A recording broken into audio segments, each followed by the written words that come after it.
Hello friends, कैसे हैं आप सब। मैं आप सबका अपने YouTube channel our inspire story में दिल से बहुत बहुत स्वागत करती हूँ।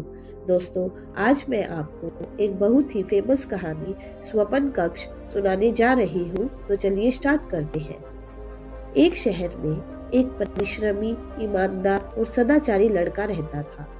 माता पिता, भाई बहन, मित्र, रिश्तेदार सब उसे बहुत प्यार करते थे। सबकी सहायता को तत्पर रहने के कारण पड़ोसी से लेकर सहकर्मी तक उसका सम्मान करते थे। सब कुछ अच्छा था, किंतु जीवन में वह जिस सफलता प्राप्ति का सपना देखा करता था, वह उससे कोसों दूर था। सबकी सहायता को तत्पर रहने के कारण पड़ोसी से लेकर सहकर्मी तक उसका सम्मान करते थे। सब कुछ अच्छा था, किंतु जीवन में वह जिस सफलता प्राप्ति का सपना देखा करता था, वह उससे कोसों दूर था।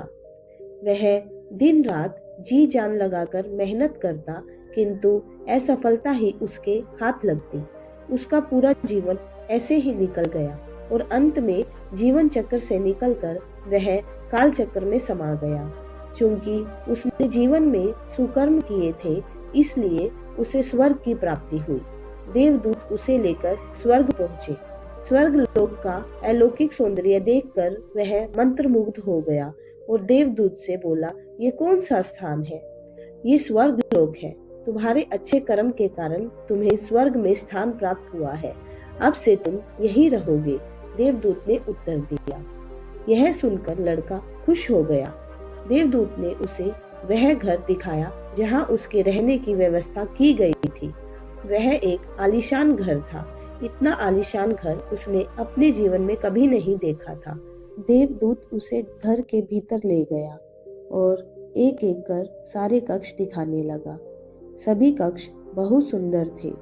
अंत में वह उसे एक ऐसे कक्ष के पास लेकर गया जिसके सामने स्वपन कक्ष लिखा हुआ था। जब वे उस कक्ष के अंदर पहुंचे तो लड़का यह देखकर दंग रह गया कि वहां बहुत सारी वस्तुओं के छोटे छोटे प्रतिरूप रखे हुए थे। ये वही वस्तुएं थी जिन्हें पाने के लिए उसने आजीवन मेहनत की थी, किंतु हासिल नहीं कर पाया था। आलीशान घर, कार, उच्चाधिकारी का पद और ऐसी ही बहुत सी चीजें जो उसके सपनों में ही रह गए थे।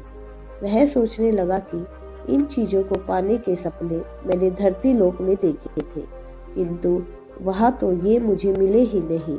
अब यहाँ इनके छोटे प्रतिरूप इस तरह क्यों रखे हुए हैं? वह अपनी जिज्ञासा पर नियंत्रण नहीं रख पाया और पूछ बैठा, ये सब यहाँ इस तरह, इसके पीछे का क्या कारण है? देवदूत ने बताया, मनुष्य अपने जीवन बहुत से सपने देखता है और उनके पूरा हो जाने की कामना करता है, किंतु कुछ ही सपनों के प्रति वह गंभीर होता है और उन्हें पूरा करने का प्रयास करता है। ईश्वर और ब्रह्मांड मनुष्य के हर सपने पूरा करने की तैयारी करते हैं, लेकिन कई बार असफलता प्राप्ति से हताश होकर और कई बार दृढ़ निश्चय की कमी के कारण मनुष्य उस अक्षण प्रयास करना छोड़ देता है जब उसके सपने पूरे होने वाले होते हैं। उसके वही अधूरे सपने यहाँ प्रतिरूप के रूप में रखे हुए हैं। तुम्हारे सपने भी यहाँ प्रतिरूप के रूप में रखे हुए हैं। तुमने अंत समय तक हार नहीं मानी होती तो उसे अपने जीवन में प्राप्त कर चुके होते। लड़के को अपने जीवन काल में की गई गलती समझ आ गई, किंतु मृत्यु पश्चात अब वह कुछ भी नहीं कर सकता था।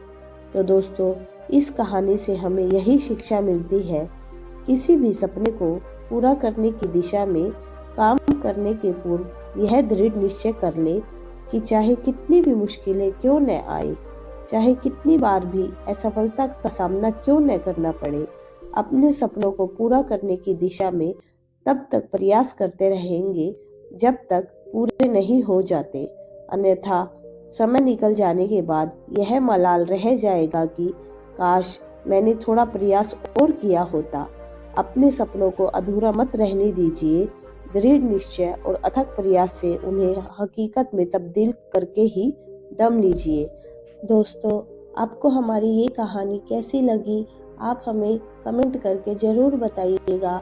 अगर आपको हमारी कहानी पसंद आई है तो अपने सभी दोस्तों के साथ शेयर भी कीजिएगा। तो चलिए मिलते हैं अपनी नेक्स्ट वीडियो में एक नई कहानी के साथ। तब तक के लिए बाय।